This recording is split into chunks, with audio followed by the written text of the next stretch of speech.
All right, in this video, I want to talk about Mystery Babylon.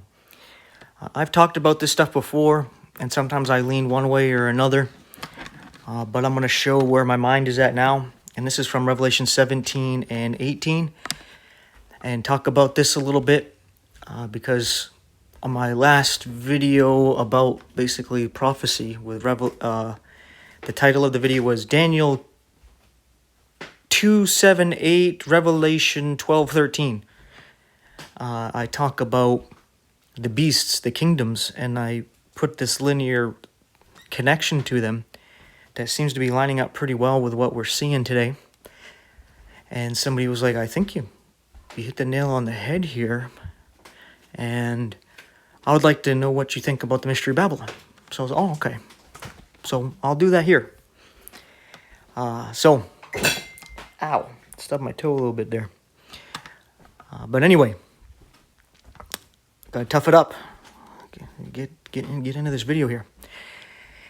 In the scriptures, in prophecy, we need to understand that a woman represents God's people. God's people always represented by a woman. For example, Adam and Eve. Eve represents the church coming out of Christ at the cross as he's pierced in the side by a spear. Right?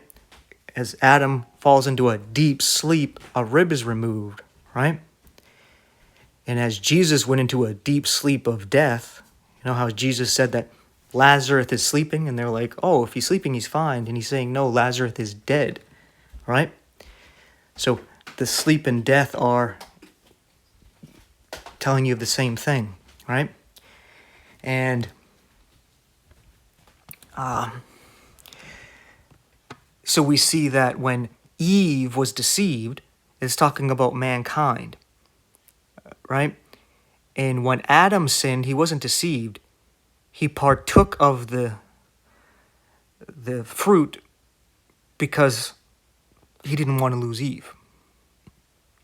And in the same way, Jesus partook of our flesh, and he took on sin to save us, right? And then we have depictions of Ruth and Esther. Ruth marrying Boaz is a symbol of a Gentile bride, Gentile church marrying a Jewish man, right? And that represents Jesus. So the believers there are represented by Ruth, right? Then we have Esther, a Jewish girl, and she's marrying a Gentile groom, And this represents how she's going to rule the world, right? She's inheriting the nations, right? And so we see how Ruth and Esther represent the church and Israel. We see the same thing where people would like to use Leah and Rachel to represent the church and Israel as well, right?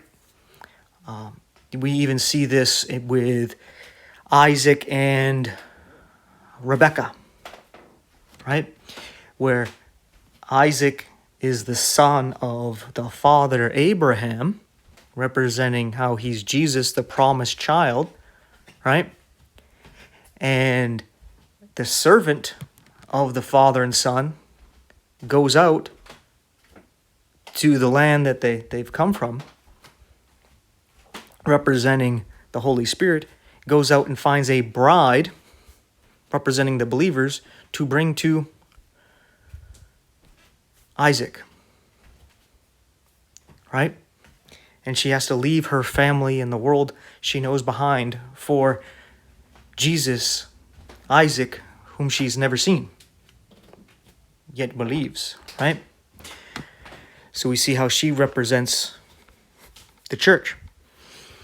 And then God will sit there and turn around and talked to prophets. I don't remember the prophet he told this to, but he said, I want you to marry a harlot because you're going to relate to me, because that's what I've done with Israel. Israel's been a harlot. I've been a husband to her, and she's been a wife, but she's been an adulterous wife, right? And he talks about how she's going after other gods and after the other nations. So he's saying, like, you mixing with the kingdoms of the world and adopting their religious beliefs, you are committing adultery, right? And I believe it's Jeremiah. It might be Jeremiah and Isaiah, where they actually refer to Israel as basically a Babylonian harlot. I don't remember the exact phrase. I'm going to have to look that one up because that's a good one to put in here. So, the point I'm making here is that when we go to Revelation and we look at what is said there, for example, Revelation 12, we read about a woman in heaven crowned with 12 stars representing the 12 tribes of Israel. She's clothed with the sun and the moon under her feet, right? And she's a virgin. This is supposed to represent the true believing Jews, personified by Mary, right? But this is not talking about Mary, because Mary never had to flee for 3.5 years into the wilderness after Jesus ascended. Because that's what this woman has to do. Once the man-child goes up, representing the rapture, the body of Christ, the dragon goes after that woman, representing Israel, right? And she is said to be a virgin.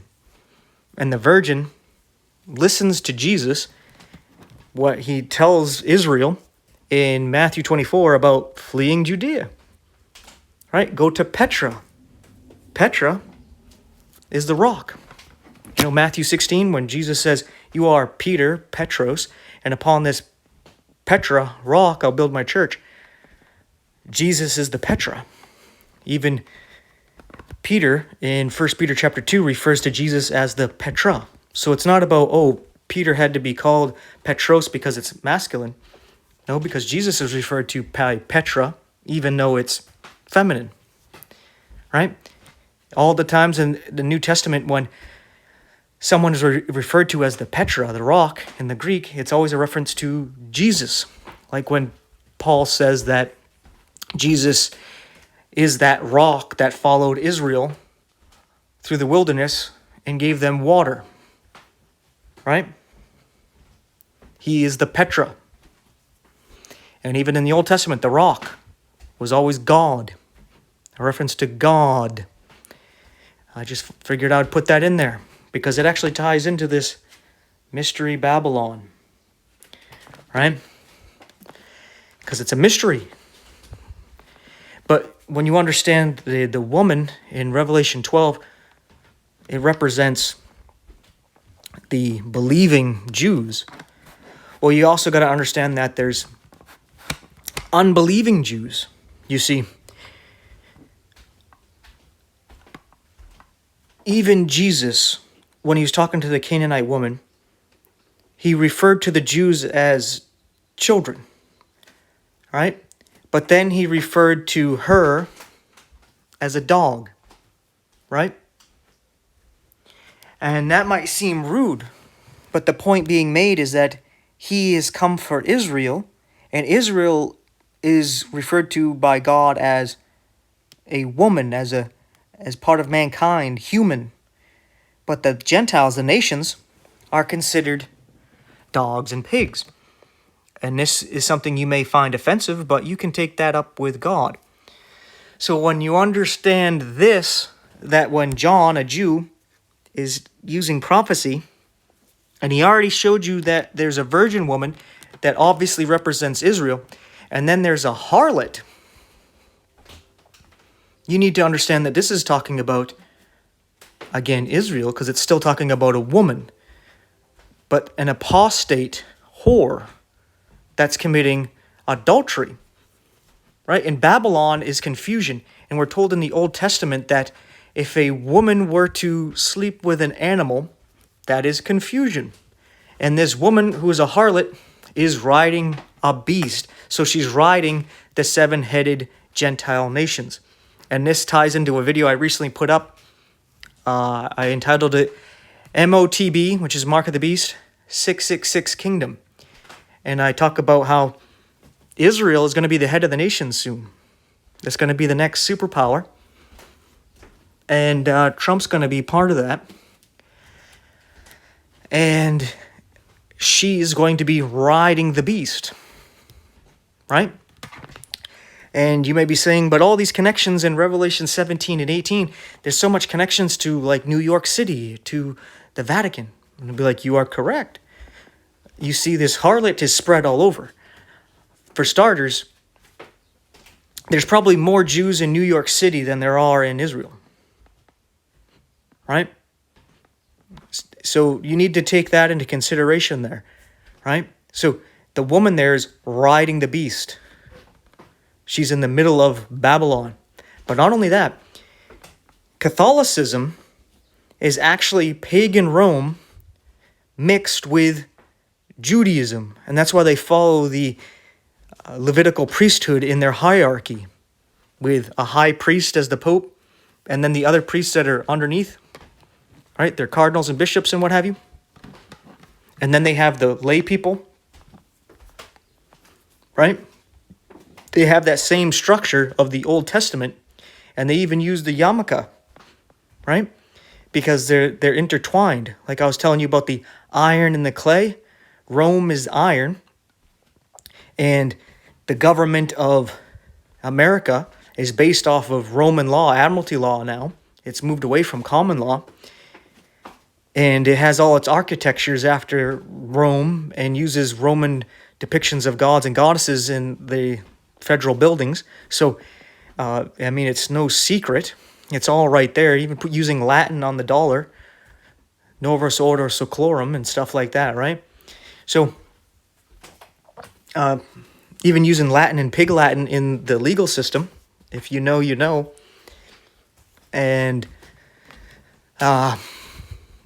so Rome is intertwined as part of not only America, but also the Jews, because the Jews said what? When they were going to give Jesus up? We have no king but Caesar.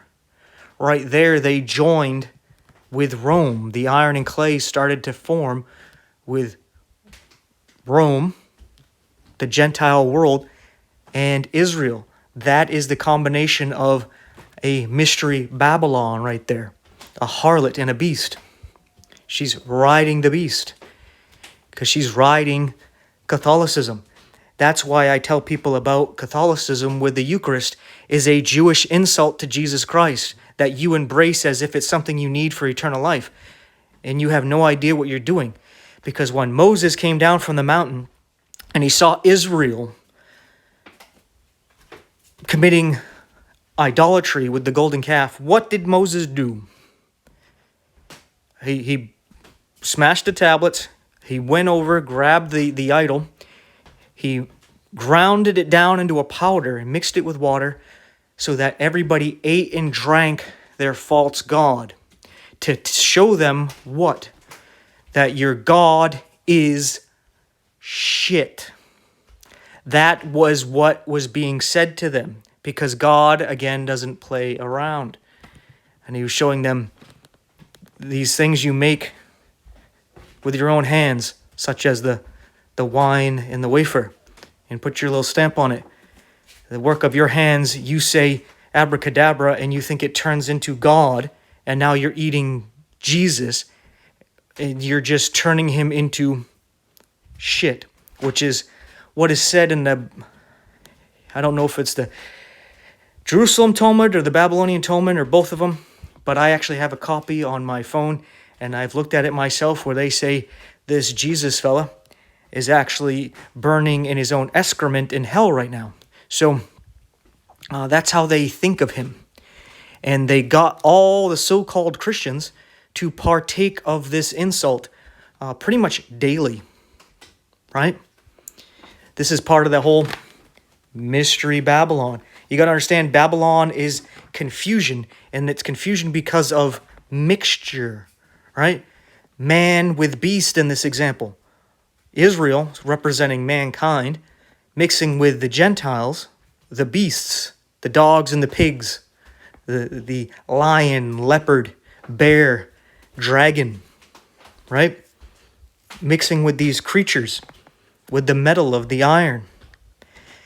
And they're firmly implanted not only with Rome and Catholicism, but also in New York and in the American government, as they have a lot of dual citizens in for both America and Israel in the government of America in unelected positions. Not that I care, but just stating the facts, right? It is what it is. So we see here that they're firmly mixed with the world and the kingdoms of this world, right? They're definitely riding the beast, where a lot of times they end up influencing the elections. Why Trump, who has a 99% approval rating in Israel, is the president, right? I wonder why. And he converted to Judaism, right? And then you have the current pope who just got elected is an American one. Wow. So you can help push that influence there, right? So, I think you're seeing what I'm saying here about Mystery Babylon, right? It's a mystery because it's bigger than we think. I know in Revelation 17:18 it says it's that great city that rules over the kings of the world. And this should make you think of actually three places. First is being Rome, because you have all of the government leaders come and kiss the Pope's ring, right? And you have Catholicism and Catholics basically in every country. So they have an influence on elections and the raising and lowering of kings and all that. So in a sense, they reign like that, right? No doubt about it. And then you have New York, for example. This city like surrounded by water with all kinds of imports, right? And definitely Babylon, where is Statue of Liberty a man or a woman? That's kind of confusing, right? Ultimately, I think that's a depiction of Lucifer. So you can see a Babylonian connection there and how New York ruling over the world because it's where the UN headquarters is. In America, basically, they get to veto and get everybody to go along with whatever they pretty much want with the UN. That's why Israel gets real tight with America, because they can use America to influence the UN. Because if Israel didn't have America, the UN would probably easily just turn on Israel, right? So, yeah, I think this Babylonian thing, it's a mixture of these things, because we also got to understand that we're told in Revelation that Babylon is fallen, Babylon is fallen. It says it twice. So you need to understand that there's more than one aspect to this. It might be it's a political thing and a religious thing. It could mean that there's Babylon and then there's the daughter of Babylon, right? But the other city that rules over the world is Jerusalem. You may be saying, what are you talking about? Well, you see, Jerusalem is like key, and everybody's in the business of Jerusalem and who gets to own Jerusalem. And I believe pretty soon here there's going to be a peace deal where Israel is going to be established, and they're going to rebuild the temple, and they're going to get full control over Jerusalem, and that's going to be the head of the nations, and it's going to prosper. And when we say Babylon is fallen, they may represent something like the Vatican in New York getting destroyed. Or I don't think it has to do with Jerusalem quite yet. But I think that has something to do with it, right? But I think Babylon is falling is going to have to do with this right here, because I think that's the main groups here, the main centers of Babylon, the religious and political aspects of Babylon, right? And I believe America is basically just a Roman Catholic colony after the American Revolution, which was really the Catholic Revolution. And so I'm going to explain some other things because you probably got a lot of questions and objections. And I'm kind of skimming through some things here. And not really going over the 2 chapters right before your face. But this harlot also has daughters. So who would these daughters be? Well, when you understand that it's actually Israel, what religions came out of that? Well, her mixing with Rome created Catholicism, which ended up also mixing with Christianity, right? So that's a lot of confusion right now, right? Just with that, right? Then you have another daughter coming up because of that, Orthodoxy. But even before that little schism there, you have Islam, based off the Abrahamic religions, right? It's another daughter of Babylon, where Muhammad's wife was a Catholic that heavily influenced him on the things he ought to do and not do, right? And you can see that it's a product of that union of the iron and clay coming together. You have a daughter, Islam, and then you have, like I said, Orthodoxy, and then you have the Protestants with the Protestant Reformation. They are obviously just daughters, a splitting up of many Catholics, because none of them really fully broke away, where they're all still 501c3 organizations, or 4 organizations, which means that all these denominations are still mixed with the state. They're no different than the Catholic Church mixed with the Roman Empire, where the Pope is both the king and head of the church in the Vatican. Vatican City is its own country where the Pope is the king, literally. No joke. Right? And I kind of lost my train of thought there. These Protestants, they're all coming together saying, "Oh, we're all brothers and sisters," and the Catholics are, they're brothers and sisters in Christ, right? They're not really reforming anything. They're going back to Catholicism, and a lot of them are even saying that Muslim are our brothers, and they created this church in Dubai. They call it the Abrahamic Family House, which is a Jewish, Catholic, and Muslim church all joined together. Not the buildings aren't joined together, but it's one place where they all come together, and they're calling it Abrahamic Family House. Right there you have Babylon, right? You got that mixture of things that ought not to be mixed. And part of the selling point for Israel to get the 3rd temple built is they're saying, they're quoting some of the scriptures about how it's a temple for all people, that it's a house of prayer even for the Gentiles, right? Not just for the Jews. So they're trying to say, oh yeah, we build our temple. It's not just for us, it's for the world, to unite the world, right? And that again would be Babylonian confusion, right? And they're making deals with the nations, mixing with the nations, and not completely relying on God, right? They're relying on their deals that they make with the other nations. A lot of these nations that they should have no dealings with, right? And, so when you read about this great city, it's fallen, I believe what happens is at the rapture, there's an official change. An official change that happens kind of abruptly. And I'm not sure exactly how this plays out, where the rapture happens, right? And there's war in heaven like we read in Revelation chapter 12. And I'm not sure if some of the angels that get cast down are kind of like meteors or if they're like bombs when they hit the ground.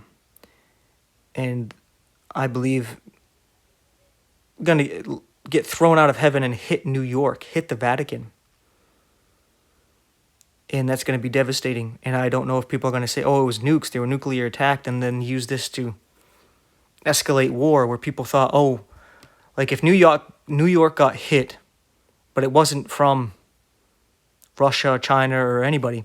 It was from some outside force, right? They're going to call it aliens. But it wasn't aliens, it was fallen angels, right? They might think, oh, it was some other nation, and they start launching their nukes at whoever they thought it was. The same thing, like if the Vatican got hit, right? There would be a retaliation, right? And even if it wasn't actually anybody who did it, that's what the first thing they're going to think is somebody set off a dirty bomb, right? Or they launched their missiles. For some reason, we couldn't intercept it or something, right? And I think that's something that could happen. Or right when we leave, there's nukes that go off because Satan doesn't want us to go, because as soon as we go, he knows his time is short. But if he can keep us here, he knows that he can keep things going a little bit longer and prepare a little bit longer. But we get taken up, and I think the nukes might be an attempt to fight God, right, on taking us. And I'm not sure how that's going to play out, but I think what ends up happening is he might actually want to destroy Israel. So when we get raptured, the world launches its nukes, not just at the people being raptured, but maybe at Israel. But what ends up happening is God defends Israel. And those nukes either don't really blow up, they don't hit Israel for one reason or another, and maybe even they get diverted and end up kind of like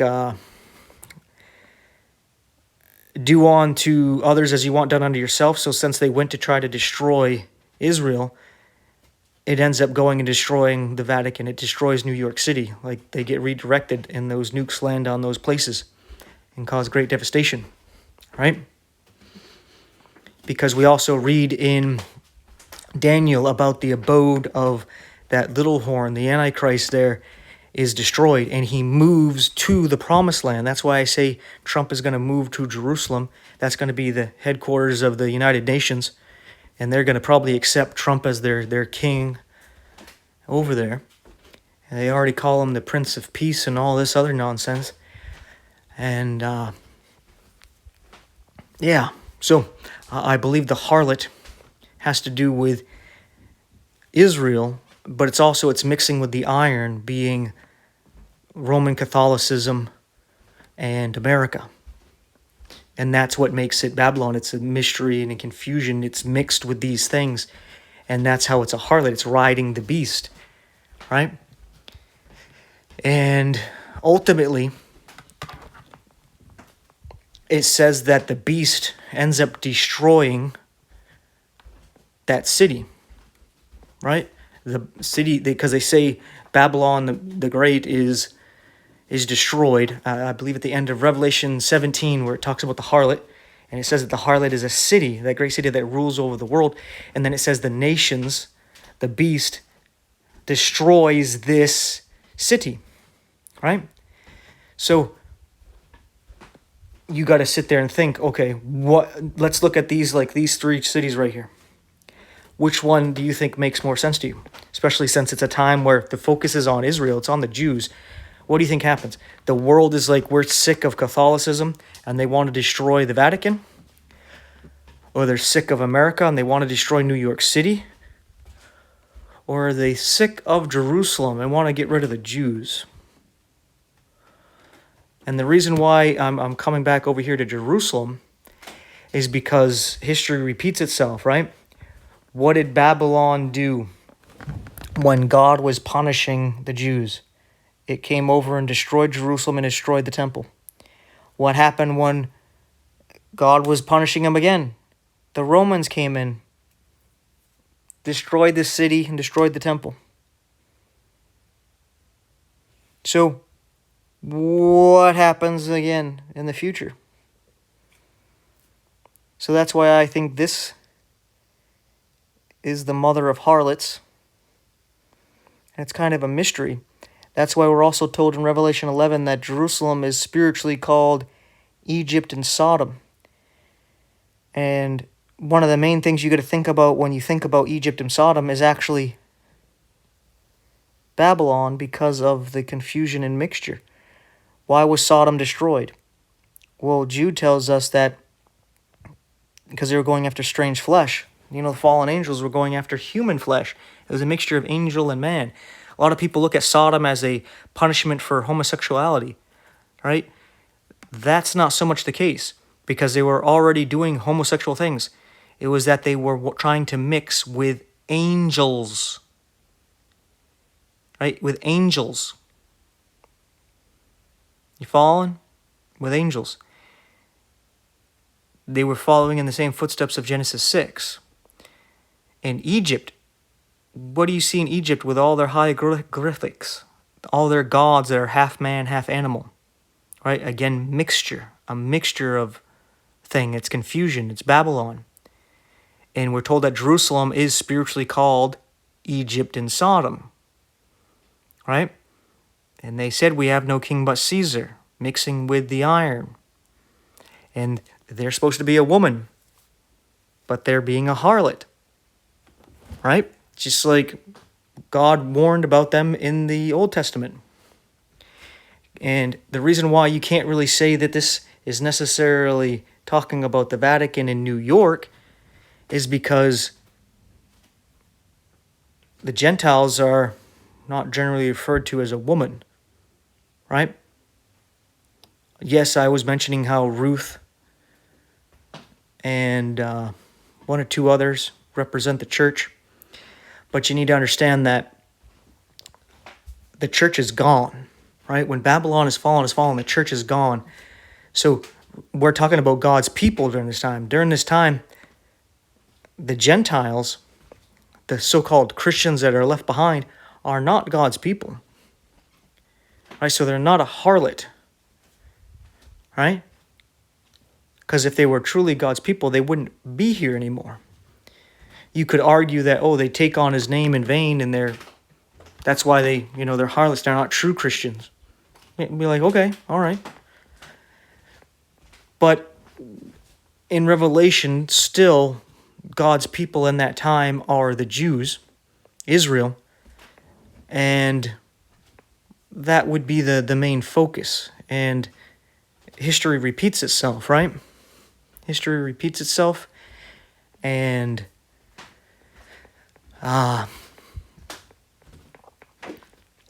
we had the same thing happen before, right? With Israel and Babylon, with Israel and Rome. So, yeah, it kind of ties into all of this. Makes a little bit more sense. But I understand some objections, such as the woman clothed with scarlet and purple, right? But I believe this is because Israel's about to do something with Jerusalem and get that third temple built, where they're going to use the scarlet and purple and all these things to deck out the temple and the city and the priests, right? And right there where they have their country is like a center of trade through Europe, Asia, and Africa. So I think right there, Jerusalem's just going to be booming. And they're right there next to the Mediterranean Sea. They're next to the Sea of Galilee. They're next to the Jordan River. They're next to, the Red Sea right there next to them? Or is it the Black Sea? No, I can't remember now. Another sea to their south there. Can't remember which one it is. But I think it's going to be a lot of trade going on there and everything. So, and like I said, I believe it's going to be the new center of the headquarters of the UN after World War III, which I believe is something that's going to happen at the Rapture. At the Rapture, things are just going to change, right? It's the old system is going to be completely falling apart. War is going to be a distraction from the Rapture, right? So everything's going to come down, and it's going to be weird because there's a time of faith and works, but their money is going to be digital, which is basically you just go by faith, right?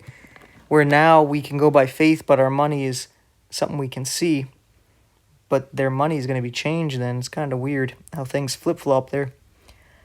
Yeah, I think that about sums it up.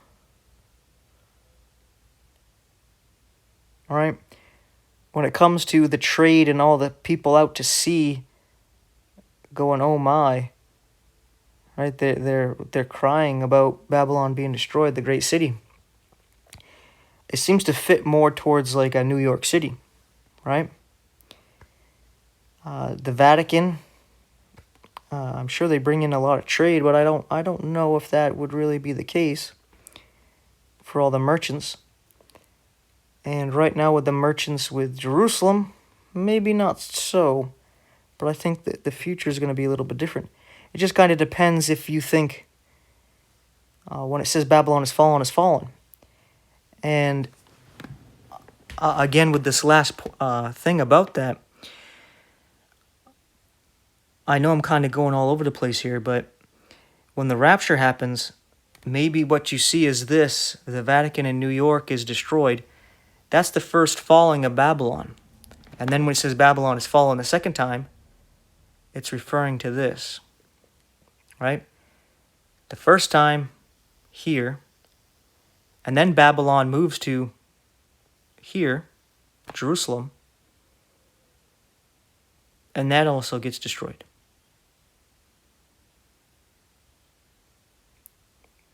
Right? And I think that just about covers it. I'm just trying to think off the top of my head some things that are pointed out. The beast that's mentioned in Revelation 17, I guess I could talk about that a little bit. I mean, there's actually a lot to say about that, and it's kind of a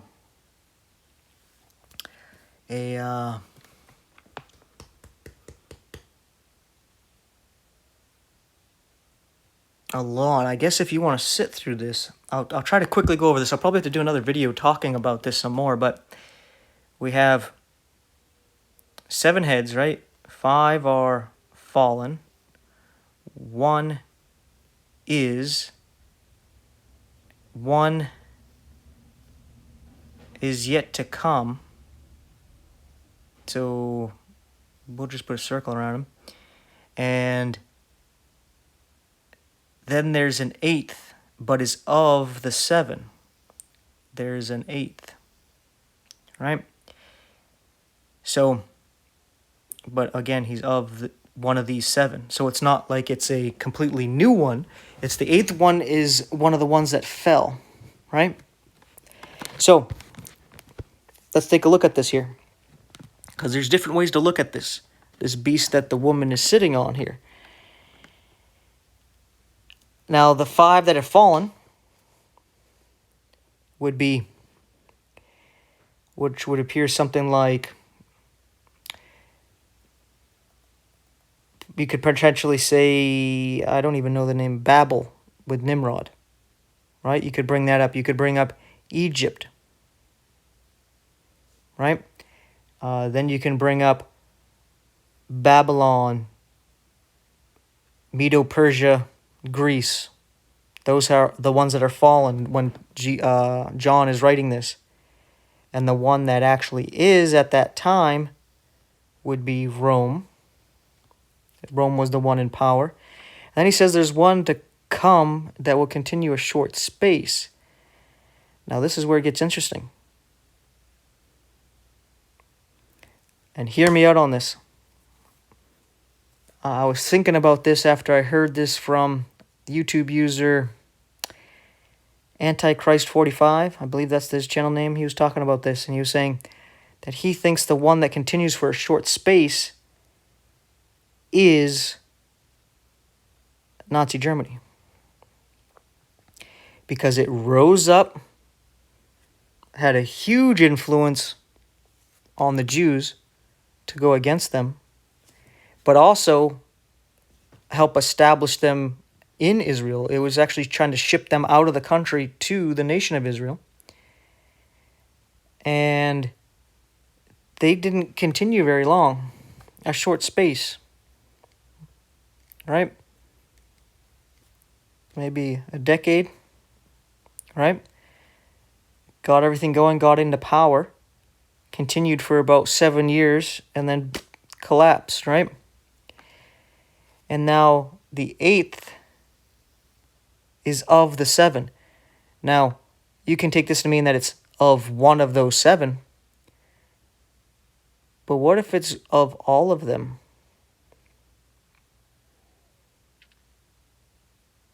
And hear me out here. Let's start with Babel, with Nimrod. What if this is a nation that wants to ascend to heaven? Like the Tower of Babel, like they tried to do there. Right? Egypt. A lot of things you could say about that, right? Well, let's go back to Babel real quick. I'll go through each one slowly here. With Babel, trying to go up to heaven. America with NASA, SpaceX.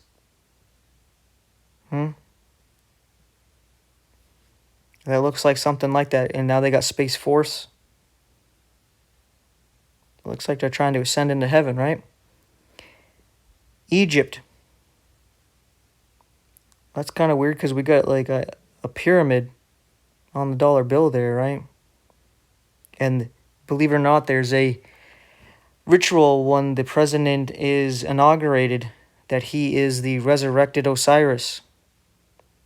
A lot of people are completely ignorant of, right? So there's a lot of Egyptian ties to this America here. Then you have Babylon, right? And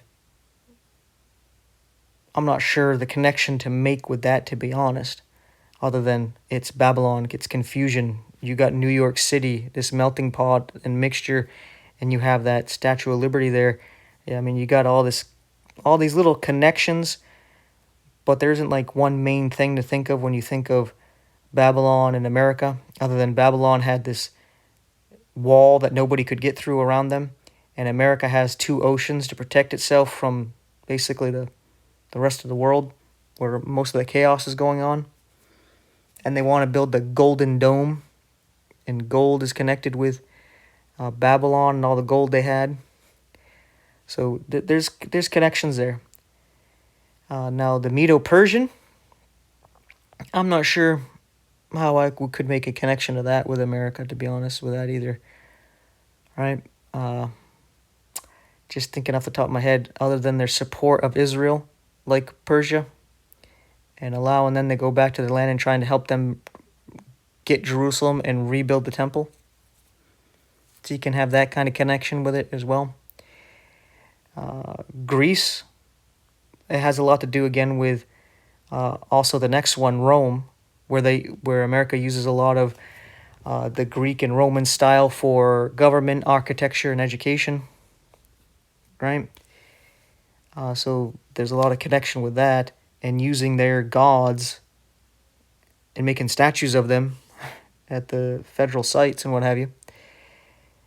And then the last one there, Nazi Germany, we actually see that coming about right now, where the fascist state is getting set up right now, right? The deadly wound is being healed, where Trump is a lot like Hitler, where Hitler helped rebuild Germany after they blamed the communists, right, the left, for destroying the country, and he comes in to help rebuild it and he's a hero, right? And at first they didn't want him, but then he got in, and then he becomes a dictator. He ends up slowly phasing out the other parts of the government and becomes a dictator. And he has the Jews help, and then the Jews turn on him, and then he goes against the Jews, right? And then what do we see also with Hitler? He said, we're going to make Germany honorable again. We're going to bring back the glory of Germany. Here comes Trump saying that the left is destroying the economy and destroying the country, right? The communists, the socialists, they're the problem. He comes in, he's going to save the day. Comes in by vote, but slowly doing away with the rest of government, where he's basically becoming a dictator, saying he's going to make America great again. And has the help of the Jews, and that he's helping the Jews, right? But something's going to change there. So we can see America is about to be this one right here. The 8th is of the 7.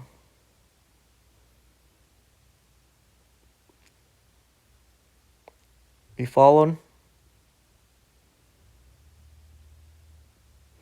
And then at the time of this 8th one coming together, which is a mixture of the previous 7, there's 10 horns. I think that's 10. And they give their power over to the beast for an hour. And they hate the whore, and they end up destroying her. So you can see it's kind of history repeating itself. Mainly the most recent part of history, Nazi Germany. Right? And the 10 kings, not quite sure who they are, to be honest. But I think BRICS might have something to do with that. Like they're putting together the 10 horns, maybe part of the 10 horns. And world war is going to break a lot of people, and it's going to probably, a lot of countries are going to change. They're going to get swallowed up. And the world's going to change where it's in 10 regions, and there'll be 10 kings over the world. And I believe this 8th king is the king of the north. And you may think of something like Game of Thrones, Jon Snow, the king of the north. And you know, like Jon Snow was a bastard, and he ends up dying in the show, receiving a deadly wound, and he raises again. Right? And he gets the people to basically unite behind him. Right? And I believe in this show, it's a depiction of, you know, the world's going at chaos, and it's the Game of Thrones, right? Who gets this throne right here? And the Night King, I kind of know I'm going off subject here, but the Night King in that show is actually a representation of Jesus, as he is created by being nailed to the tree by these weird demonic wood creatures. And the Night King is like they depict him as a zombie, and he raises the dead to be his following zombies. They call them White Walkers. And this is just Jesus, how he raises the dead, right? He gives immortality. And they're all like, the Night King is coming, winter's coming, the White Walkers are coming, right? And throughout this, while there's all this chaos about trying to get the throne, like in the real life, they're all talking about Jesus is coming. Jesus is coming back. He's coming. And he's going to raise the dead. Right? but they always mock Jesus. Like the atheists mock it all the time with memes about Jesus being a zombie. Right?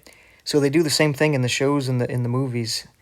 A lot of times the villain is actually a depiction of God, a depiction of Jesus, and they like to make him look bad. Kind of like the Avengers one. They had that big series they went on, and it was like Infinity War. And Thanos is representing how God comes and he separates the wheat from the goat to cheat the wheat from the tares, right? And it's kind of like a 50-50. And that's exactly what Thanos does. Half the people are going to go and half the people are going to stay. But they make it seem like Thanos is just going to come and randomly people die and random people live, right? No judgment, right? So they make it look like some evil being is coming and get to decide what's going on and who lives and who dies. But just imagine this. The world kind of falls apart when this Thanos character kills half the people, right? Half the people of the world are gone. So, like right now, we have about 8 billion people. Imagine that we go down to 4 billion. I'll wrap the video up with this because I've already gone off subject here, but just think about this. The world falls apart because 4 billion people are gone, right? And that means a lot of people aren't doing certain jobs and in the medical field, in agriculture, for the food and all this stuff. So there's a lot of problems where they're probably not producing as much food and supplies and resources because there's not as many people, right? And then 5 years later, right, they find a way to bring everybody back. How devastating do you think that would be? Right? Imagine if you just like you have a city here, like your own little town, half the people are gone, and you still got to manage the city, but without people that are actually really beneficial, the most beneficial ones. And then you're starting to get things going again, starting to make, trying to make it. And then all of a sudden everybody comes back. How are you going to support them? Right? I mean, that's a lot of people to all of a sudden start feeding and medical care and all that stuff. I mean, it's not very practical when you think about it. But, they're the heroes. And if they actually did that, they probably would have caused more chaos than what Thanos did. Right? Because if half the people were gone right now, that would be devastating, but we would be able to recover. Right? But if all of a sudden they were brought back in 5 years later, that'd be too much of a shock to the system to be able to keep them all going. Right? And then a lot more people would have suffered and died because of that. You follow? So, yeah, it'd be a big problem. But, yeah, just making a point there, how they always try to make the actual bad guys the good guys, because that's the script that's coming up. Jesus is coming, and they want you to think of Jesus as if he's Thanos. They want you to think of Jesus as if he's the Night King, right? They want you to think of Jesus as if he's Galactus from this new Fantastic Four movie that's going to be coming out, right? They want you to think of Jesus as the Decepticons and Transformers, right? As these fallen angels are going to come claiming to be aliens, they're going to warn about these other people coming, and we need to unite as a world to fight against them. But they're trying to get the world to fight against God himself, against Jesus and his return with his saints, right? And they're giving this all out in the movies and the shows and the comics and all of this, right? So, yeah, I'm off subject there. I hope I went over this. I kind of just went over this off the top of my head. I didn't get in a lot of detail about it. I'm sorry about that. But I was just asked the question, and as soon as I was asked the question, I just was like, all right, let me get ready to do a video about it. So I'm sorry that I didn't put more into it, but I think I covered the main gist of this. Right? If you got any questions or objections or anything, let me know. But yeah, that is that. Thank you so much for watching. I appreciate it. Take care, and I'll see you in the next one, hopefully. Hope you actually stay tuned. Oh, yes, and please take a moment to like, subscribe, hit the bell icon, share the video, share the channel, enter into the comment section. That helps out a lot. And if you could just pray to our Heavenly Father that he helps us all out and keeps us going until he comes and gets us. Puts a hedge of protection around us and makes us a bright light to the world until he gets here. Just amen to that should be good. But if you want to help out as a cheerful giver, as in you want to and are able to, there's 4 ways you can support financially in the info description box. So with that being said, I'm pretty sure I covered Revelation 17 and 18. Maybe not in great detail, but enough to cover it all. But if you think there's something in there that I'm overlooking or destroys what I'm saying here, I'm willing to hear you out. I'm not infallible, right? I mean, I can be wrong and misapplying things. That's why I kind of, when I was talking here, I'm like, I can see it going in these ways, right? Because I can see how the Vatican looks a lot like Babylon, but so does New York. But also, Jerusalem. I think this Babylon that we're being told about isn't in the picture yet. Because you need to think of this. John wrote about this city 2,000 years before this city is even here. Right? So, if he's saying this great city Babylon that rules over the kings, at his time, that would tie to Rome, right?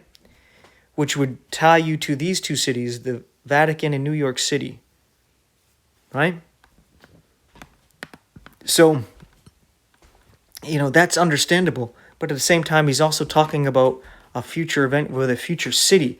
So is he talking about, it's a city that rules the world right now? Well, that would be Rome, right? Or is he talking about a city that's going to rule the world in the future? Which we don't know about yet. Because even then, it's hard to say that the Vatican and the New York actually rules over the kings of the world.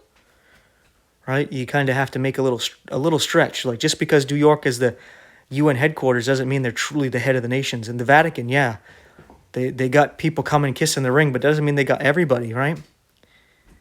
But I think in the future, Jerusalem's going to have it in the bag. My personal opinion. But I could be wrong, and I don't really care if I am wrong. I don't mean to be dismissive. What I mean is, if I'm corrected, like somebody shows me how I'm wrong, I don't mind accepting that, right? This is not something that's dogmatic where I'm 100% certain and it won't change my mind based on new evidence or looking at things a little bit deeper, right? This is just my understanding, and this is what it looks like, and I'm pretty well convinced that this is how it's going to go. Yeah, it is what it is. I also like to take into consideration that it says Babylon is fallen, is fallen. Like, why does it say it twice? That's very interesting. Why does it say it twice? Why twice? Maybe there's something to that. Right? But sometimes I think about it as Satan gets cast out of heaven to the earth, right? So Babylon is fallen, right? The dragon from Revelation chapter 12 is knocked down to the earth, and he establishes his kingdom. In Revelation 13, we see that kingdom, that dragon, all of a sudden is physical here with the kingdoms of this world.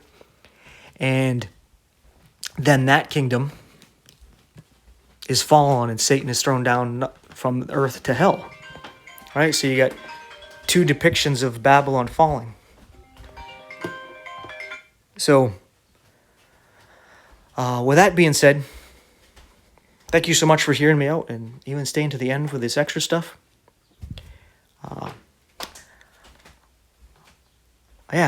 That's that. I will catch you in the next one. Thank you so much for watching, and sorry for being a little airheaded and distracted there. I guess the phone call really took me off my game here. But yes, I'll catch you later. God bless.